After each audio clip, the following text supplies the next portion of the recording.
How you doing, guys? Welcome to Monsters and Mazes. I'm your host, Mr. No One. Okay, we're gonna go ahead and just get right into it. The adventurers, when they went down the stairs, it ended up at just a stone wall. Whether or not that's an illusion or whether it's a real actual stone wall, right now it's just kind of a deus, you know, machina. The whole they don't need to be going to level 2 just yet. And if they did, we would see them in, we would begin that particular part of the adventure next month. I have to roll up new characters and have them go through this. So for right now, they're on their way back up, and they're going to go down this passage. We already know that in room D we have some treasure and a poltergeist. I have decided that there is going to be a skeleton, and we'll just kind of right here, right, in like tattered rags. The whole, maybe was an adventurer. I kind of mentioned this in the last one, possibly an adventurer. That's their body, all right, and their spirit, specter, whatever, some little toehold of them is still on this plane of existence as the poltergeist. All right, so my treasure, and their poltergeist is guarding the treasure. So we'll find out. Anyway, so they're gonna go down the hall, and during this process, we are going to roll for the random encounter. So we do have a random encounter, and we'll go ahead and consult real fast the random encounter chart. Roll a d6. We have 6. Another gas spore. Yeah, alright, so how many gas spores? We have 1d3 and another 1. So wherever that other one came from, we have another one who is going to be, then we go 2d10. It is looks to be 15, so you're looking at 150 feet, so somewhere off that way, right? Possibly in one of these chambers or outside, somewhere. Not outside, be inside. So for right now, we will put this off the board. We have another gas spore. That's going to be 150 feet away, and roughly each time I go through this, I'll do some kind of increment to where it might appear somewhere. Where? I have no idea at this point. Considering we basically, as far as we know, it is a closed off, kind of isolated with the exception of these things. We'll find out. Okay, that being said, these guys are coming down. Now, they're going to cross this. They don't know it's there. That's the whole point. It's a secret door. Nobody's actually doing any kind of searching. So as soon as they hit right about there, we're going to do the, what is it? 3 and 6 fall in. You roll a 3. You roll a 3. So the fighter falls. It is, for every 10 feet, it's 1d6 points of damage. So we will roll damage. 1 point of damage. He falls into the trap. There's no, spikes or anything like that. Obviously, everybody sees this. They rush to help. He's probably busting himself up, so we'll put fighter is down -1 hit point. And we now know that there's a trap there. Obviously, there's going to be some kind of little ledge there. You'll be able to walk around it, at least somewhat. Or at least somehow get across. Time is going to pass. They're going to help him out. There's rope, things like that. He's not busted up too bad. He does have, I believe, nearly... Yeah, he's got 9. So he's only down a single hit point. He's at 8 hit points. Not a problem. They do eventually help him out. They still see the room ahead. He's more or less okay. They're going to get across. I would say, yeah, they're gonna. It's a trap, so the thief, not rogue, the thief is going to disable the trap. At least that's the idea, right? Okay, so to disable the trap, it is... Open lock. I thought there was a disable trap. Pick locks, open locks, silently hide, here, find and remove traps. So we're gonna roll on the trap table. It's got basically a 10% chance, so 10 or below. All right, let's see if we can do it. And he does, remarkably enough. So, okay. He's able to find the mechanism and apply it. That's again going to be some time. So what do? We roll. Nope. I'd say at least, we'll call it maybe 20 minutes. 20, 30 minutes. We'll call it, it's been a while. So we'll do two checks. We're good. All right. They do manage to get it across. Now it's no longer functioning.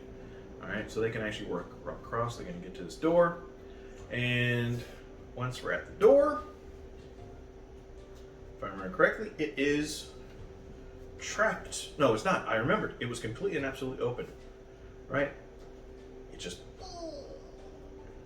In it, the characters end up seeing this very, obviously old, desiccated, skeletal figure with, tattered remains of clothing and bits of equipment.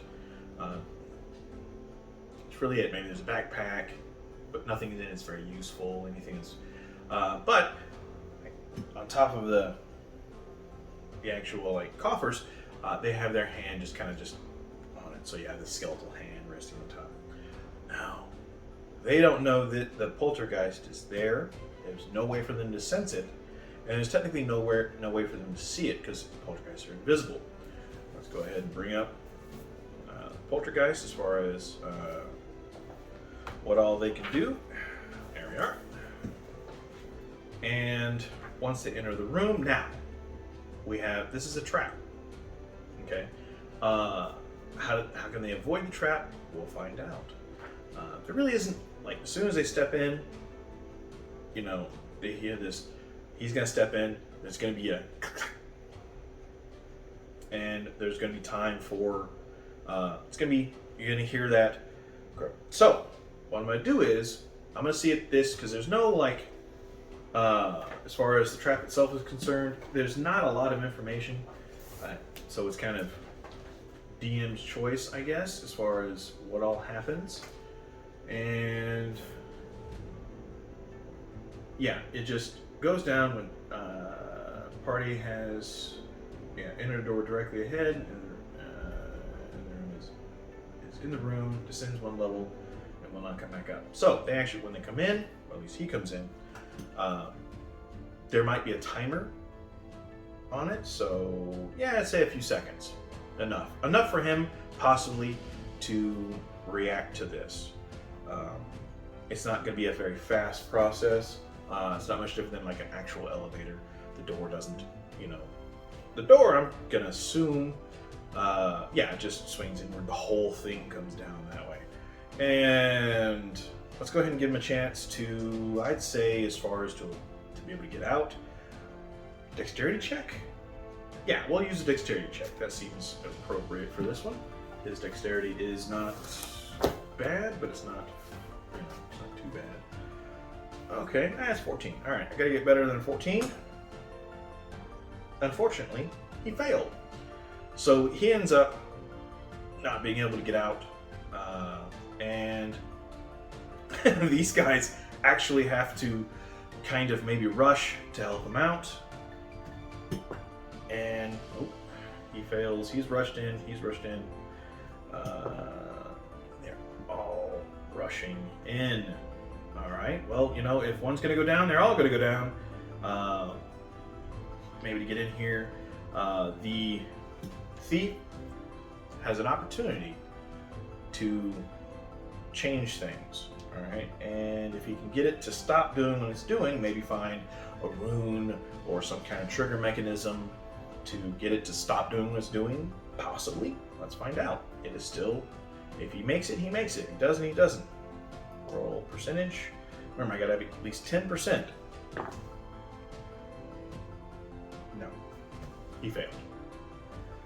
Alright, so they're all rolling down. Now, this trap is going to stay like this for 5 hours. There's no other thing about it. They're stuck. The random monster, right now, I can do it pretty much just once an hour to see if anybody else shows up. So we're going to get 5 hours. We're going to have 5 rolls. 2. We got 1. 1.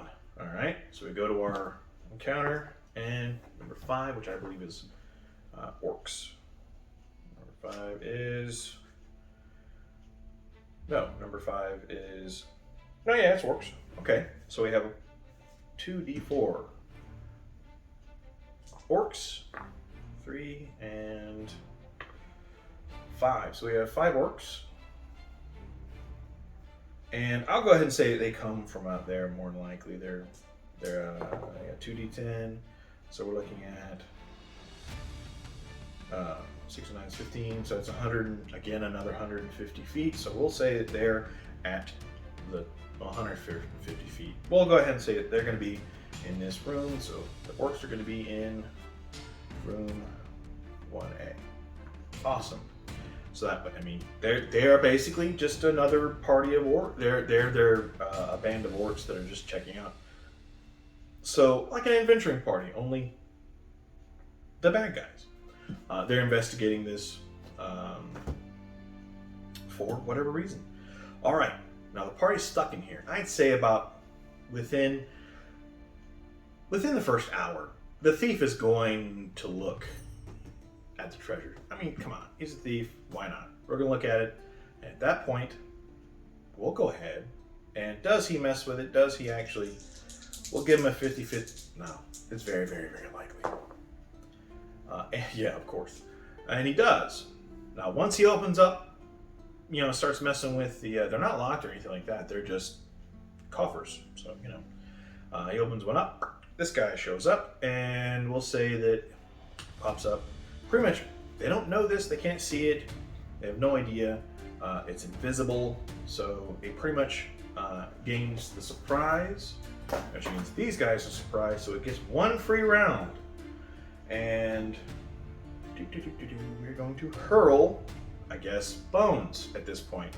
Bits and pieces of just stuff that the body actually has on it. And we have, let's see now, we're going to be, we'll say,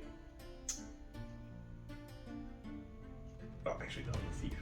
We're gonna hit the thief. This is, yeah, it's over here, just kind of like, I'm out of the way. It's gonna hit the thief, or try to hit the thief. It hits the thief. 4. And how much damage? We have D4 damage. All right. Well, 1 point of damage. Now, the thief does not have very many hit points. In fact, the thief only has 3. So the thief is already down some hit points.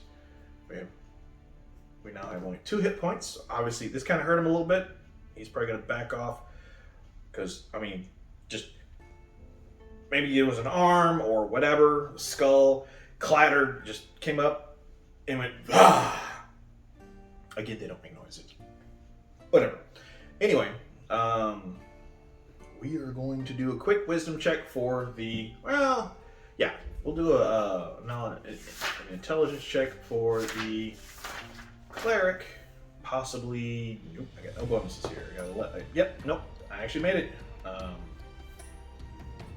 Gotta check 11 or below, got a 7.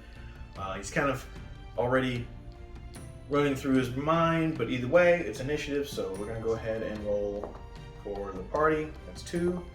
For the poltergeist, that is 1. It is still going to try to hit the rogue. The thief. Yes, it does. 4, and this could very well kill the thief. No, 2. All right. So, well, no, 1 point of damage, so that means he's down 2. That actually hurts pretty much. He's not even going to be able to do anything. He's probably going to back off. Now, from here, we're going to go to the cleric. Cleric already has kind of an idea what's going on. You know, that spidey sense, that tingle in the back of his mind, and he feels the spirit. This is what they do, right? So we're going to go into the turntable. The turntable, what you do is you roll 2d6, see how number higher than or equal to the turning attempts to succeed. And we have 5, and it's a 9. I got a beat for, it has 2 H. Yeah, okay, that's no problem. I went ahead and was able to do 2, and that's it. We have special ability? No, we do not. All right, so the turning attempt is successful. How many do we do? That's the better question. 2d6. Okay, I roll 2d6 again, see how many. Yeah, no problem. Believe it or not, defeated that easily.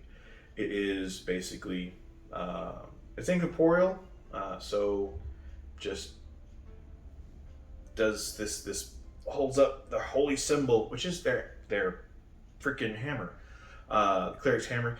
He just, you know, be gone, and he goes, done. Okay, that's pretty easy. That means combat's over. Cleric was able to actually turn it undead. Whether or not it returns, does it return? Does it actually return? If it does, how long ago does it do that? It does not. All right. So at least for the duration, as far as if they take this, will the chest actually will the coffers be what ties him to the world? Let's see. We got 89, so that's a no, and that may be just a place. So chances are that was it. That was all it took, was a quick turn, and turn undead, and now it's gone. That's not bad. Okay, so several hours go by, and it was on hour 4. So the orcs actually have an hour to do pretty much anything they want, and randomly determined. But let's see now. We'll go ahead and put them. They've gotten into the antechamber. It's not locked or anything like that. We got 5 of these suckers. Just for simplicity's sake, this is pretty much what I've got. All right, we got 5. Sure, why not? They've gotten in the room. Do they deal with the gas spore? Why not? I could do the battle between the gas spore and the orcs and see who comes out the winner, and we'll probably do that next time. So for right now, we're going to leave our adventurers, and we're going to go straight to the building of the room over at 1E, since technically that's today's purpose, is to build 1E. That's kind of neat. And we'll do like a, they're not. By the time they enter the room, they'll be engaged in combat, and I'll have. Again, I need to remember to grab the pawns for these, but we got 5 orcs, and they had plenty of time while these guys are messing with, currently trying to figure out how to get back up. Whenever they come down, it's supposed to go to level 2. Again, it's just stone. So as far as they can tell, they could be trapped forever, and they're going to spend some time figuring out how to get out, unbeknownst to them that within a few hours it's just going to come back up, and it's not going to be much of a problem, provided they remember that is going to work. Now here's the thing: if the thief fails to find the mechanism for the trap, or disable the trap, they cannot do it again until they level up. So our thief is just not savvy enough for this particular trap. Nothing he can do about it right now. with some experience behind his belt, he might be able to. Okay, back to the room. That was pretty easy. Poltergeist defeated. Yay! Alright. Which, when you have a cleric in the party, that's what they're really good for, is that they can turn undead. They can basically expel the menace that is poltergeist or undead in general.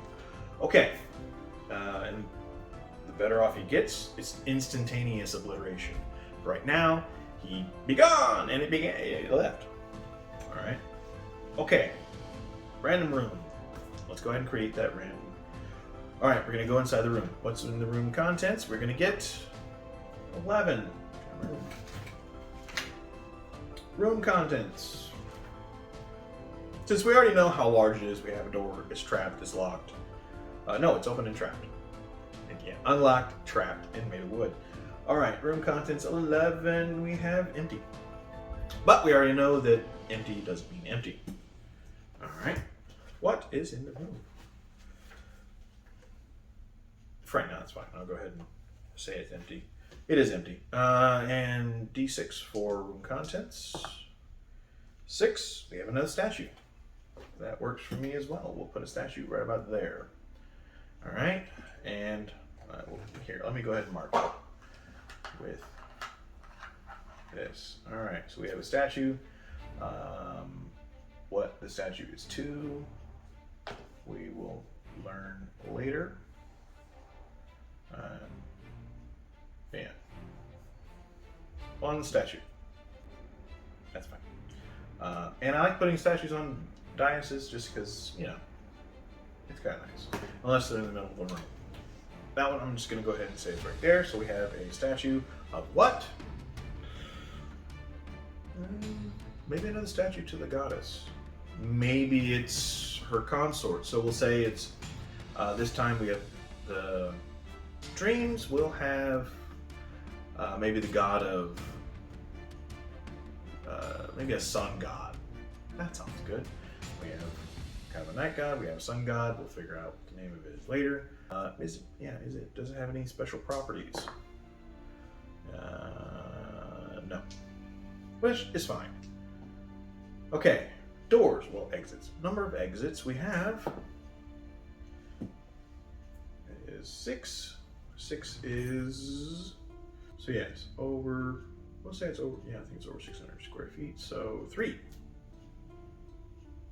Where those 3 are, I don't know. Let's find out. All right, first one. 2. 2 is to the left. So we have a door. It's going to be to the left. That's fine. And 1 is also to the left. So we have two doors to the left. So we'll say maybe like 2 passages. Who knows? It might be a room. If it makes sense, it'll make sense. So the third one is again to the left. Okay, we can't have 3 doors to the left. That would make no sense. So I'll go ahead and say that it's going to be to the right, and that's fine. What's beyond it? If it's a room, then we'll go ahead and stop for the day. If it's passages, we'll keep going as long as it takes. So what is beyond the room? For the first one, we have a room, of course. For this one here, maybe they end up to the same room. It's a room. So we'll go ahead and say that these 2 doors, maybe it's a set of double doors, or at least, and then go to a room. So those 2 will go to a room. I mean, I could split it, have room this way, room this way, depending on the size. We'll find out. And third one is 17. So we got possibly 2 more rooms, which I believe is what we need. Or possibly 3 more rooms. We'll say 2 more rooms. So we'll go ahead and make this to where it's double doors. Depending on the overall size of the room, it might make sense. All right, size and shape of the room. This right here. 5 is, yeah, 20 by 20. And yeah, this one is going to be unusual shape. So we have, yeah, we'll go ahead and say that that's just another room. One room incomplete. I know that and at this point, we have 2 rooms. All right, and I'll make that double doors since it's redundant. And we'll go ahead and this one says it's unusual shape. Roll the unusual shape. Cave.